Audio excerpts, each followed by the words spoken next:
आज all of a sudden ऐसा क्या हो गया कि 2022 में बॉयकॉट बॉलीवुड कल्चर इतना तेजी से सामने आने लग रहा है। एक ऐसी इंडस्ट्री जो 1913 से चली आ रही है, वो आज अपने अस्तित्व की लड़ाई लड़ रही है, या कह सकते हैं कि डूबने की कगार पर है। ये कौन लोग हैं जो इस बॉयकॉट कल्चर को बढ़ावा दे रहे हैं?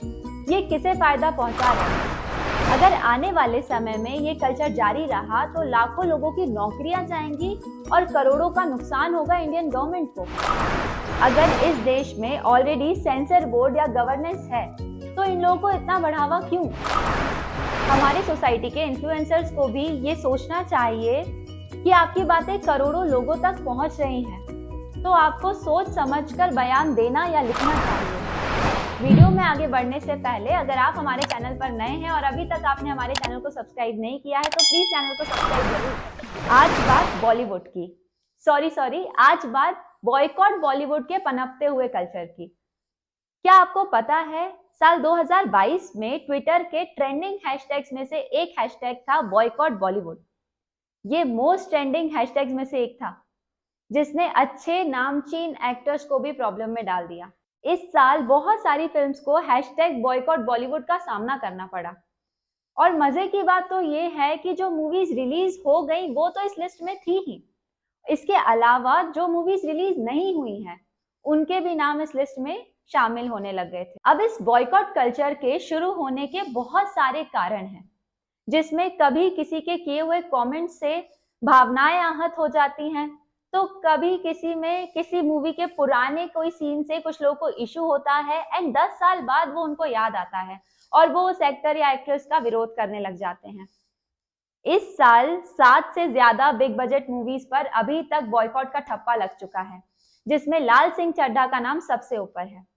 एक दल के अकॉर्डिंग आमिर खान ने साल 2014 में आई उनकी मूवी पीके में हिंदू देवी देवताओं का मजाक उड़ाया था, और उस दल के अकॉर्डिंग इस रीजन की वजह से लोगों को लाल सिंह चड्ढा का विरोध करना चाहिए, और ये ट्विटर के साथ साथ हर जगह पर चर्चा का विषय हो गया था और लोगों ने इस मूवी का जमकर विरोध किया और इस वजह से ये मूवी बुरी तरह फ्लॉप हुई।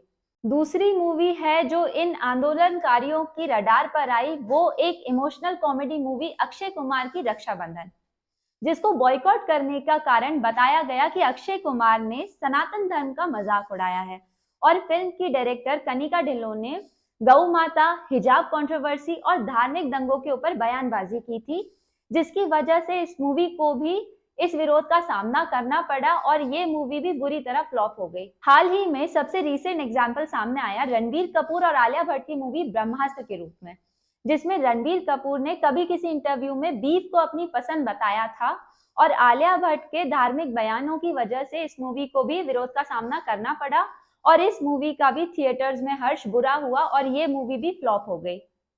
और इतना ही नहीं, रिसेंटली जब आलिया भट्ट और रणबीर कपूर उज्जैन महाकाल जी के दर्शन करने आए थे तो कुछ लोगों ने उन्हें दर्शन तक नहीं करने दिए और बिना दर्शन किए उन्हें लौटना पड़ा। और भी बहुत सारे नाम हैं इस लिस्ट में जिन्होंने बॉयकॉट की वजह से नुकसान उठाया है, लाइक विजय देवरकोंडे, तापसी पन्नू, अनुराग कश्यप और भी कई नाम हैं। और हद तो तब हो गई जब शाहरुख खान की आने वाली फिल्म पठान का सिर्फ पोस्टर बस रिलीज हुआ था और बॉयकॉट पठान ट्विटर पर ट्रेंड होने लगा और इस मूवी को ना देखने के लिए रीजन दिए जाने लगे, जिसमें सबसे बड़ा रीजन शाहरुख खान का पाकिस्तान प्रेम बताया गया। अब मुद्दे की बात यह है कि ये इश्यूज अचानक से क्यों उठने लगते हैं? कौन है ये लोग जिनकी भावनाएं छोटी छोटी कही सुनी बातों से आहत हो रही हैं? और अगर यही चलता रहा तो किसे नुकसान होने वाला है या किसे फायदा होने वाला है? हमारे बॉलीवुड का इतिहास बहुत पुराना है, जिसकी शुरुआत सन 1913 की साइलेंट फिल्म राजा हरिश्चंद्र से हुई थी। 1913 से लेकर 1970 तक इस इंडस्ट्री ने एक से बढ़कर एक मूवीज दी हैं, जिसमें एक बेहतरीन मूवी है मदर इंडिया, जो 1957 में आई थी, जिसे बाद में नॉमिनेट भी किया गया था बेस्ट फॉरेन लैंग्वेज फिल्म के तौर पर। अब ये जो नाम है बॉलीवुड, वो इस इंडस्ट्री को 1970 में मिला। बॉलीवुड जो कि कॉम्बिनेशन है बॉम्बे प्लस हॉलीवुड का। अब 2000 से ये इंडस्ट्री लगभग हर साल 800 मूवीज रिलीज कर रही थी और यही नंबर 2010 आते आते 1500 के आसपास था। इस इंडस्ट्री ने बहुत बार ऊंच नीच का सामना पहले भी किया है, पहले भी प्रॉब्लम्स झेली हैं, लेकिन इस बार ये कंसर्न अलग है, क्योंकि ये कंसर्न फाइनेंशियल या टैलेंट का कंसर्न नहीं है। अब ये कंसर्न लोगों की मानसिकता का हो गया है। 2019 तक की एक रिपोर्ट के अकॉर्डिंग बॉलीवुड इंडस्ट्री 10 से 12% की दर से आगे बढ़ रही थी और 20 लाख लोगों को डायरेक्ट और इनडायरेक्ट तरीके से रोजगार दे रही थी, जिसका टोटल बिजनेस एक साल का लगभग 10 लाख करोड़ से 15 लाख करोड़ का है। लेकिन 2019 के बाद से ही इस इंडस्ट्री में कंटिन्यूसली डाउनफॉल देखा जा रहा है, जिसमें प्राइमरी रीजन सबसे पहले कोरोना और उसके बाद हैशटैग बॉयकॉट बॉलीवुड है। अब सोचने वाली बात यह है कि जो इंडस्ट्री इतना रोजगार या इतना बिजनेस दे रही है देश को, उसे बॉयकॉट करने से किसे फायदा होगा? सिर्फ एक वर्ग को छोड़ दिया जाए, उसके अलावा किसी को फायदा नहीं होने वाला है, चाहे सरकार हो, आम आदमी हो, मैं हूं या आप हो। हाल ही में आई एक रिपोर्ट के अकॉर्डिंग इस बॉयकॉट कल्चर का रिजल्ट भी सामने आया है, जिसकी वजह से अराउंड 40 से 50 हजार लोगों की नौकरियां गई हैं या उन्हें अपनी सैलरी में कॉम्प्रोमाइज करना पड़ा है। और अगर यही ट्रेंड कंटिन्यू चलता रहा तो बहुत जल्द प्रोडक्शन हाउसेस, थिएटर्स और इस इंडस्ट्री से जुड़े हुए छोटे मोटे बिजनेसमैन के बिजनेस पर ताले लग जाएंगे, जो कि अभी ऑलरेडी लाखों के कर्ज में हैं, और बहुत लोगों की नौकरियां भी जाएंगी। अब बॉयकॉट करने वालों को ऐसा लगता है कि वो ऐसा करेंगे तो उस एक्टर या एक्ट्रेस को नुकसान होगा, उसकी इमेज खराब होगी या उन्हें काम मिलने में मुश्किल होगी। लेकिन ये धारणा या सोच बिल्कुल गलत है, क्योंकि वो एक्टर और एक्ट्रेस फीस ले लेते हैं अपनी सर्विस की। असली नुकसान उस सेक्टर से जुड़े हुए वर्कर्स और छोटे मंझोले एक्टर्स और एक्ट्रेसेस को हो रहा है, और गवर्नमेंट को टैक्स का लॉस हो रहा है। अब फायदे की बात करते हैं कि फायदा किसका है। सबसे पहले ऐसे ओटीटी प्लेटफॉर्म्स को बेनिफिट हो रहा है जो शायद ये मूवीज के राइट्स और ऊंचे दामों में खरीदते और गवर्नमेंट को फायदा पहुंचाते टैक्स के फॉर्म में। लेकिन आज के समय में इन मूवीज के राइट्स 40% तक के कम दामों में बेचे जा रहे हैं।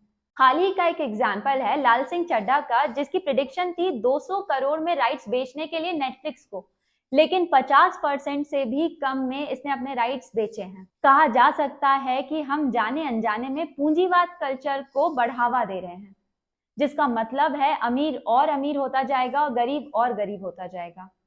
अगर आने वाली मूवीज के साथ भी यही कल्चर जारी रहा तो इसके परिणाम और बुरे हो सकते हैं।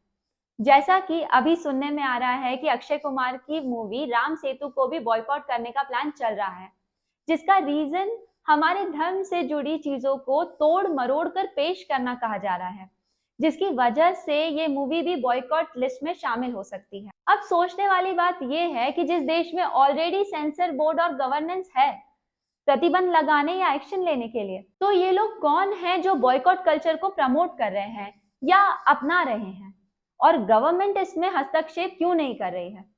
अब इसका जवाब हमें और आपको पता है। कुछ चंद पॉलिटिशियन के निजी स्वार्थ की वजह से इन जैसे लोगों को बढ़ावा मिल रहा है, जिसका नुकसान हमारे या आप जैसे लोगों को उठाना पड़ रहा है। अंत में यही कहना चाहूंगी कि एक ऐसी इंडस्ट्री जिसने विश्व में भारत को एक अलग पहचान दिलाई है, वो पहचान चाहे भारत के कल्चर को मूवीज के थ्रू प्रेजेंट करना हो, वो पहचान चाहे सोसाइटी पर कटाक्ष करने वाली मूवीज के द्वारा हो, वो पहचान चाहे कुछ अलग हटकर एक्टर्स या एक्ट्रेसेस के द्वारा प्ले किए गए रोल हो, कैरेक्टर्स हो, जिनकी छवि आज भी हमारे दिलो दिमाग में है। ऐसी इंडस्ट्री जिसने ऐसे एक्टर्स और एक्ट्रेसेस को जन्म दिया है जिनका सब्स्टिट्यूट नहीं हो सकता है, लाइक देवानंद जी, शम्मी कपूर साहब, अमिताभ बच्चन, दिलीप कुमार, महमूद अली, मधुबाला, नरगिस, मीना कुमारी, हेमा मालिनी। ये कुछ ऐसे नाम हैं जिन्हें रिप्लेस करना या जिनका सब्स्टिट्यूट नामुमकिन है। आज वो इंडस्ट्री अपने अस्तित्व की लड़ाई लड़ रही है। जो देश ऑलरेडी पास्ट में कम्युनल राइट्स की वजह से बहुत ज्यादा नुकसान उठा चुका है, और आज भी अगर वो कल्चर जारी है किसी ना किसी कारण से, तो आने वाले समय में इस देश के हालात और बुरे हो सकते हैं, जिन पर तत्काल रूप से एक्शन लेना चाहिए। और हमारी सोशल इन्फ्लुएंसर्स को भी ये सोचना चाहिए कि आपकी बातें करोड़ों लोगों तक पहुंच रही हैं, तो आपको भी ये सोचना चाहिए कि आपकी बातों से किसी भी जाति, धर्म या समुदाय की भावनाओं को ठेस ना पहुंचे। That's it for this video, guys. My name is Ekta. Stay tuned for the next video. If not subscribed yet, please do subscribe to our channel. Drop your views into the comment section. Hit the like button, press the bell icon, and thanks for watching.